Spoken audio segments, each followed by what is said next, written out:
السلام عليكم ورحمة الله تعالى وبركاته. الحمد لله الحمد لله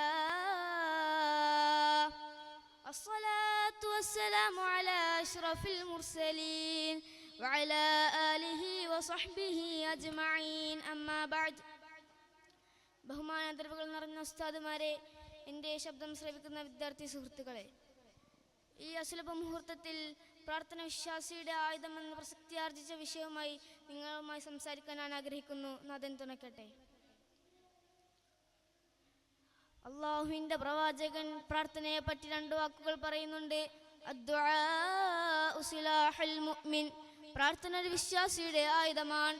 എന്ത് പ്രതിസന്ധി ഘട്ടങ്ങളിലും പ്രാർത്ഥനയാണ് അതിനുള്ള യഥാർത്ഥത്തിലെ പരിഹാരം. നമുക്ക് എന്ത് പ്രതിസന്ധി ഉണ്ടാകുമ്പോൾ നാം പ്രാർത്ഥിക്കണം. അള്ളാഹുവിനോട് കേണപേക്ഷിക്കണം. നാട്ടുകാരോട് യാചിക്കുന്നതല്ല, ചോദിക്കുന്നതല്ല, നിന്റെ റബ്ബിനോട് ചോദിക്കുന്നതാണ്.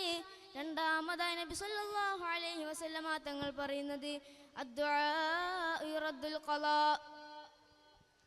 പ്രാർത്ഥനയ്ക്ക് ഖളാഇനെ തട്ടിമാറ്റാൻ സാധിക്കും. എത്ര ഖളാഉകളാണ് പ്രാർത്ഥനയാൽ തട്ടിമാറ്റിയിട്ടുള്ളത്. ഈ ഭൂമിയിൽ വന്ന ആദ്യ മനുഷ്യൻ 300 വർഷമാണ് ഒരേ പദമുരവിട്ട് പ്രാർത്ഥിച്ചത്. സയ്യിദുനാ ആദം അലൈഹിസ്സലാം. ഇത് തന്നെയാണല്ലോ സൂറത്തുൽ അഅറാഫിലൂടെ അല്ലാഹു പറയുന്നതും. ബിസ്മില്ലാഹിർ റഹ്മാനിർ റഹീം. വഇദാ സഅലക ഇബാദി അന്നി ഫഇന്നി ഖരീബ് ഉജീബു ദഅവത്തദ് ദാഇ ഇദാ ദഅാൻ. നിങ്ങൾ എന്നോട് പ്രാർത്ഥിക്കുക, ഞാൻ നിങ്ങൾക്ക് ഉത്തരം നൽകുന്നതാണ്.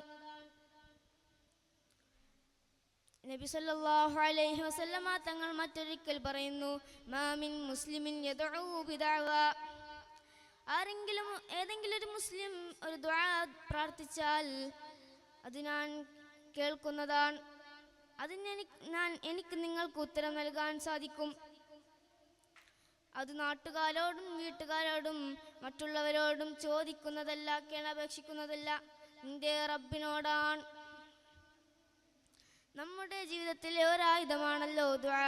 അതുകൊണ്ട് നമുക്ക് എല്ലാ ദിവസവും ആ ദുആയെ ചെയ്യാൻ സാധിക്കണം. അല്ലാഹു തുണയ്ക്കട്ടെ. അദ്ദുആഉ വൽ ഇബാദ, അദ്ദുആഉ മഖ്ഉൽ ഇബാദ. ആരാധനയുടെ മജ്ജയാണ് ദുആ, ആരാധനയുടെ മജ്ജയാണ്. നബി സല്ലല്ലാഹു അലൈഹി വസല്ലമ തങ്ങൾ പറയുന്നത് പോലെ നമുക്കും ജീവിതത്തിൽ എല്ലാ ദിവസവും ദുആ ചെയ്യാൻ സാധിക്കണമെന്ന് ഞാൻ പറഞ്ഞുകൊണ്ട് നിർത്തുന്നു. ആഖിറു ദഅവാനാ അൽഹംദുലില്ലാഹി റബ്ബിൽ ആലമീൻ. അസ്സലാമു അലൈക്കും വറഹ്മത്തുള്ളാഹി.